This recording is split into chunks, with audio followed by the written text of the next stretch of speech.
唔好意思啊，CCTV 打電話落嚟啦，見到係咪唔覺意擺咗啲嘢食落個袋度？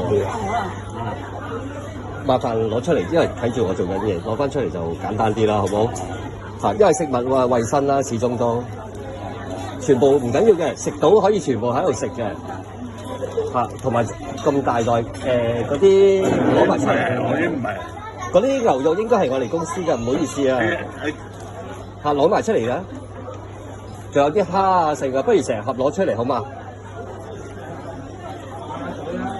始終都要保障翻顧客噶嘛。食幾多唔緊要嘅，我哋大把時間，但係就唔可以攞走嘅，因為張貼晒出嚟噶啦。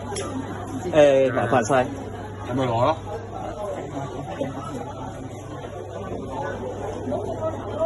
成袋啊！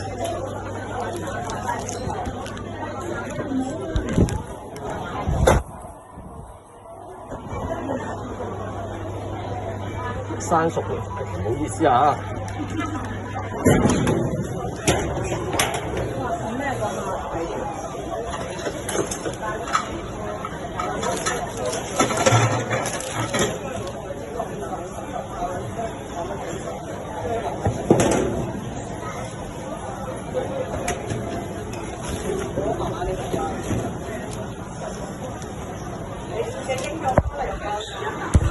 咁啱啱喺 A49嗰度啦，見到個客就盜取咗比較多嘅食材拎走。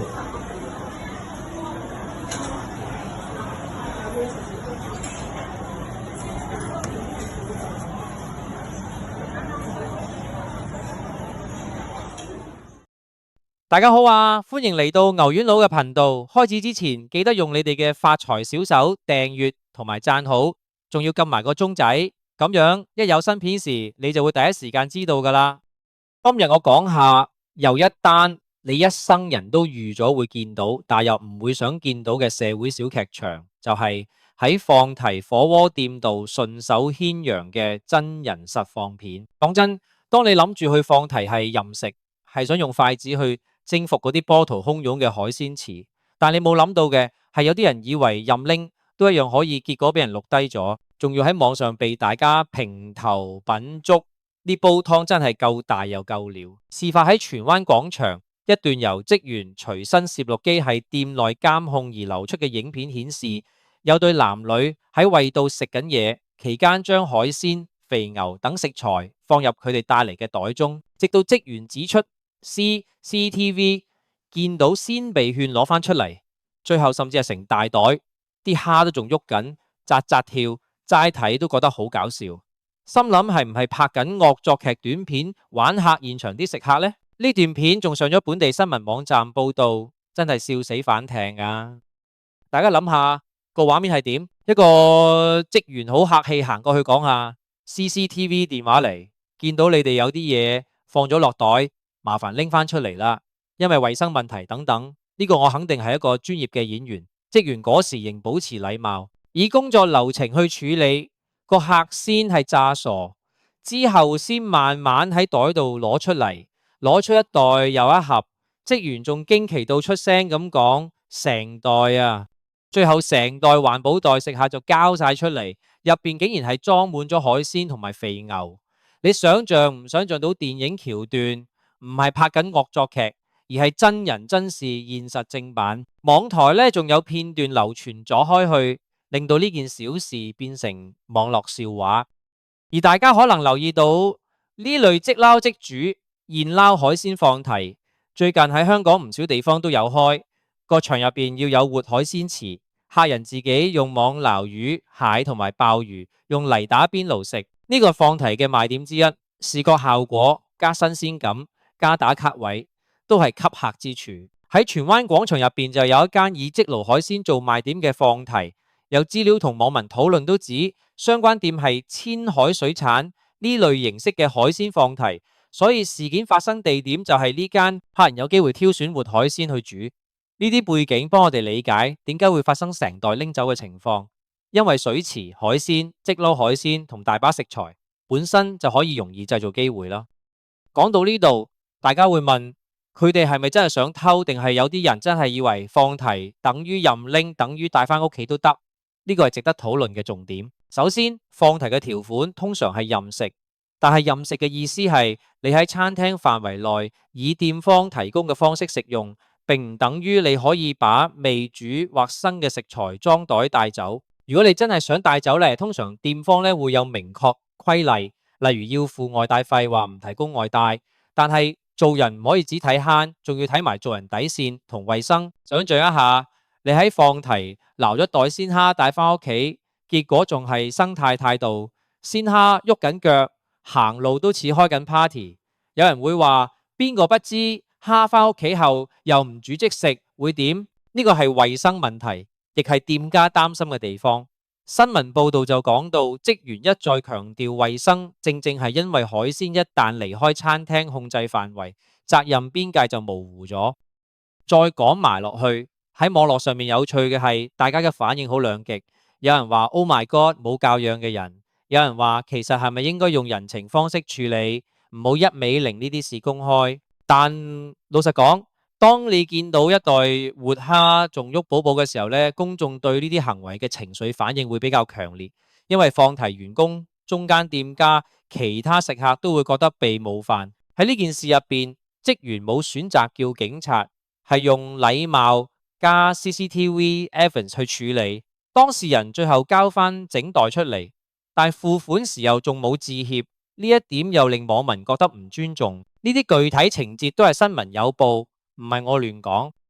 講完呢單事件嘅基本脈絡，我哋慢慢拉闊視角睇香港海鮮放題呢個行業究竟係點。首先，放題店唔係慈善機構，佢哋嘅營運模式有一套數學，每位顧客收固定價，店家計算平均食量、食材成本、浪費率，再平衡人手同時間限制。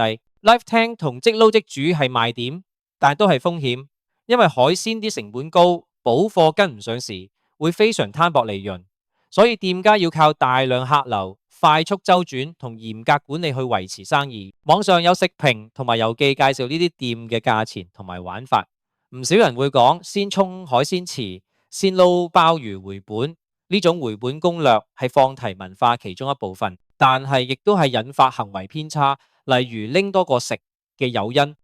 仲有一樣好現實嘅事，員工壓力。你諗下，一日要應付成百個台，仲要留意監控、補貨、控制浪費，仲要面對啲客人乜都想攞走，員工既要好脾氣，又要保持專業。事實上，呢類店鋪過往都曾經因為服務或者管理問題喺社交網受到投訴。例如有報道提到某放題店被指趕收工、催食，或者有客人投訴服務態度，呢啲都顯示經營上唔單止係賣食材，仲係賣一個流程、一套時間管理同 customer expectation。食客如果唔理解呢啲限制，就容易出現衝突。至於法律角度，喺香港拎走未付款嘅食材或者店內財物，喺法律上可以被視為偷竊。要睇具體情況、證據同店方是否提出報警或者民事索償。但新聞報道指出，當日店方冇報警，係選擇由職員要求交回，最後客人交翻出嚟就咁算。呢種處理方式喺實務上並唔罕見，唔係所有小型店鋪都想花時間去做刑事程序，因為成本高過蝦蟹價。但係喺公共討論層面，呢啲片段一旦喺網上流傳，公眾對事件嘅定性係偷、係誤會、係文化差異，會引發更多討論，亦可能影響店鋪形象，從而間接損害營業。講返人性層面，點解會有人想成袋帶走？你可以唔好局限於貪小便宜呢種單一解釋，可能係以下其中一樣或者幾樣混合：一、經濟考慮，想慳返；二、心理佔有感，見到 Live Tank 覺得我撈到就係我嘅；三、習慣問題，有啲人喺其他國家或者其他文化背景底下，對放題同自助餐嘅界線理解唔同。四、衝動行為，飲酒或者社交氣氛下判斷力下降。無論點，呢類行為通常都係機會成動機成缺乏即時監督嘅結果。分析到呢度，你會發覺唔單止係一個人嘅道德選擇，仲係制度設計同社會監控 CCTV 嘅博弈。再講啲現實操作嘅點子，唔係教你點做畫面，只係做行業分析，為咗防止類似事件發生，放題店通常會做到幾樣嘢：入口每出口管理、監控更密、員工巡查、規定細則，例如唔准帶走未煮食材啊，或者為咗市場口碑而做誠信教育，喺餐牌或者入場前清楚標示規則。另一方面，社會亦都有反思空間。我哋會唔會太快喺線上公開羞辱某啲個體，而忘記幫店鋪諗長遠管理方案？唔好意思，呢啲議題有時會變成網民表演場，但實際上係需要雙方共同改善。最後講講做觀眾或者你開片講呢單嘢嘅觀眾呢，應該點切入先好笑呢？又唔傷人心？你可以用輕鬆嘅語氣去做評論，例如講到去放題唔係去做超市大掃除或者成袋走人，好似去買埋隔籬屋企嘅晚餐咁。但係要記住，笑點係建立喺事實同幽默上邊，而唔係人身攻擊。呢單事件本身已經係一個好好嘅素材，有人做出唔合常規嘅行為，職員禮貌而專業嘅反應，社會網絡嘅放大效應，全部都係段劇本。好啦，呢條片就講到呢度，中意嘅記得訂閱同埋讚好，仲有分享俾你哋啲朋友。我哋下條片再見。唔好意思啊 ，CCTV 打電話落嚟啦，見到係咪唔覺意擺咗啲嘢食落個袋度？麻煩攞出嚟，因為睇住我做緊嘢，攞翻出嚟就簡單啲啦，好唔好？嚇，因為食物衞生啦，始終都全部唔緊要嘅，食到可以全部喺度食嘅。嚇，同埋咁大袋嗰啲攞埋出嚟，嗰啲唔係，嗰啲牛肉應該係我哋公司嘅，唔好意思啊。嚇，攞埋出嚟嘅，仲有啲蝦啊剩啊，不如成盒攞出嚟好嘛？始終都要保障翻顧客噶嘛。食幾多唔緊要嘅，我哋大把時間，但係就唔可以攞走嘅，因為將貼晒出嚟噶啦。麻煩晒，咁咪攞咯。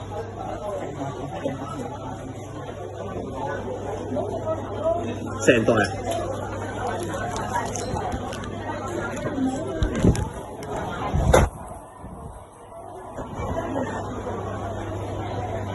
生熟嘅，唔好意思啊。